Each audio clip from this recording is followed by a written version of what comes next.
Mauvais hymne pour la Mauritanie. Et finalement, on n'aura même pas d'hymne national pour une rencontre internationale. C'est un jour sans. Allez, on va dire que c'est un jour sans. L'équipe, j'espère que vous allez bien aujourd'hui. Est-ce qu'il y a vraiment besoin de faire un dessin sur ce dont on va parler aujourd'hui? J'aurais bien rigolé en tout cas durant cette journée de Coupe d'Afrique des Nations. Jusqu'au bout, il n'y avait aucun sens. Après bon, comme c'est en Afrique, certains vont traiter tout un continent de médiocre, mais vu d'Europe, inutile de faire les marioles quand il y a quelques semaines l'UEFA n'a pas été capable d'organiser un tirage au sort. C'est sûr qu'il vaut mieux en rire qu'en pleurer. Bref, le thème du jour donc concerne les plus grosses erreurs d'arbitrage lors des matchs internationaux, et je précise bien lors des matchs internationaux. Avant de basculer dans le concret, l'équipe, la CAN est encore loin d'être finie, et elle a encore de quoi se rattraper de ses erreurs d'une part, et en termes de spectacle d'autre part. Pronostiquement parlant, en tout cas des opportunités sont à saisir sur BetClick. Les amis, vous avez toujours 100 € offerts sur le premier pari avec le code LEXCITY. En parallèle, si vous voulez des conseils et être accompagné comme moi, n'hésitez pas à rejoindre la Team Parieur et son Telegram 100% gratuit qui compte déjà près de 42 000 personnes. Tout type de cotes sont balancés quotidiennement avec un taux de réussite important. Preuve en est cette série de 12 pronos gagnants fin décembre. Les liens sont en description de la même manière que OneFootball, l'application numéro 1 sur tout ce qui touche le ballon rond, dont le mercato en ce moment ça bouge. Newcastle, l'argent coule à flot. Rien d'étonnant, j'ai envie de dire. Au passage, je compte sur vous pour lâcher votre meilleur pouce levé. Si ce cap est atteint, ce serait incroyable. Le soutien, le référencement, merci vraiment à tous ceux qui le feront. Vous êtes les boss. Alors je vais faire chronologiquement. D'entrée, il faut remonter en 1966 et plus particulièrement lors de la Coupe du Monde organisée par l'Angleterre. Jouer à domicile donne toujours un bel avantage. On est d'accord, ça allait encore plus si l'équipe joue dans un seul stade. Tous les matchs des Anglais justement se sont joués à Wembley, faisant apparaître des premières critiques d'autres équipes. Là n'est pas le sujet, c'était pour introduire le truc et en venir directement à la grande finale qui opposait nos amis britanniques et la République fédérale d'Allemagne. Les Allemands ouvrent d'abord le score mais se font égaliser rapidement avant de se faire dépasser 2-1. À la dernière minute du temps réglementaire, l'Allemagne de l'Ouest revient à 2 partout et arrache la prolongation. L'acte de tricherie arrive. Dès la première période, un certain Geoffrey Hurst marque pour l'Angleterre l'un des buts les plus controversés de l'histoire. La balle frappe la barre transversale, rebondit sur la ligne et est dégagée par un défenseur allemand. L'arbitre soviétique Tofik Bakramos consulte son juge de ligne et valide le but malgré la protestation justifiée. Enfin, au bout du compte, c'est ce même Geoffrey Hurst qui couronne le tout avec le but du triplé à la 120e minute. 4-2 pour les Anglais qui soulèvent le trophée. En 1982, désormais, le mondial se joue en Espagne et l'équipe de France en gardera quelques bons souvenirs, bons et mauvais. Si notre tournoi débute par une défaite contre l'Angleterre, les autres adversaires du groupe sont plus abordables et nous permettent de prendre des points, à commencer par le Koweït. On joue la 79e minute de la rencontre, le score est 3-1. Platini sert Gires, le second reçoit le ballon à l'entrée de la surface, côté gauche, et le catapulte au fond des filets. Sauf que dans le même temps, les Koweïtiens se mettent à râler dans tous les sens, car avant la dernière passe, un coup de sifflet venu des tribunes a très clairement retenti. L'improbable est là, le frère de l'émir du Koweït présent dans le public gesticule jusqu'à descendre sur la pelouse afin d'exiger à l'arbitre soviétique Miroslav Stupar qu'il annule le 4e but tricolore. Il obtient gain de cause après avoir menacé que son équipe quitte le terrain, provoquant au passage la colère du sélectionneur des Bleus, Michel Hidalgo. Finalement, le 4e but vient naturellement ensuite, et la victoire avec.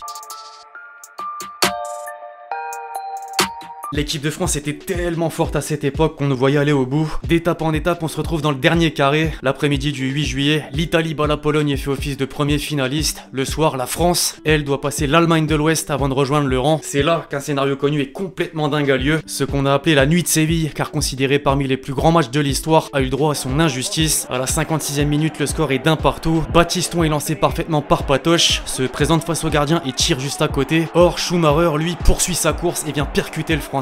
Un attentat qu'il met KO instantanément. Absolument tous s'attendaient à ce que l'arbitre Charles Corvert expulse le portier allemand, mais le néerlandais ordonne une remise en jeu. Un fait que les analystes classeront comme une des pires décisions d'arbitrage de tous les temps. Au terme des 90 minutes, le tableau d'affichage reste inchangé. Il y a prolongation, ils nous réussissent car on prend l'avantage, puis le break, mais malheureusement on se fait remonter au score 3 partout avant de perdre à l'issue de la séance de tir au but. Les Italiens nous ont vengé ensuite. Si je vous dis mondial 86 au Mexique, quart de finale, Argentine-Angleterre, Maradona, main de Dieu, j'avais pas besoin d'en venir jusque là concrètement. L'arbitre tunisien Ali Benasser a pas tilté, mais limite c'est mieux pour lui, il s'est fait connaître et pour l'histoire. Par contre on se passera de l'avis des Anglais qui se sont complètement fait voler.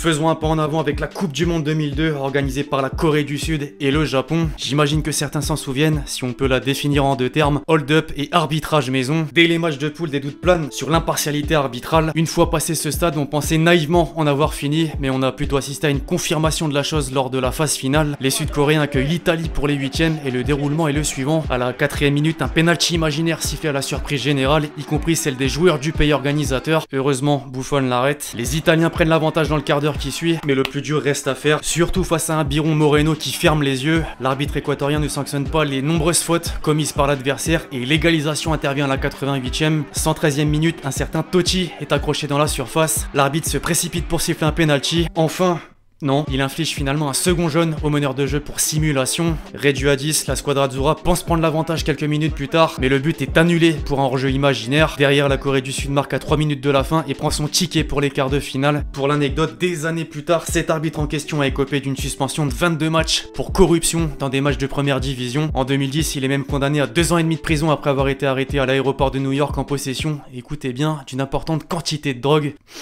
Un film. Au tour suivant, la Corée du Sud fait face à l'Espagne. Le quart de finale est à nouveau marqué par des choix surprenants de l'arbitre, c'est le cas de le dire. L'Égyptien Gamal Gandour va carrément annuler 2 buts espagnols pourtant valables. Aucun but n'est inscrit ou validé durant les 90 minutes. Néanmoins, les Espagnols gardent espoir et le montrent dans le jeu. Problème, autre décision louche, la mi-temps des prolongations est sifflée alors que l'Aurora s'apprêtait à tirer un corner. Les deux équipes se laissent sur un score vierge et n'ont d'autre choix que de se départager via une séance de tirs au but. Les Sud-Coréens ont le dernier mot et se qualifient en demi-finale. Jamais, mais plus jamais.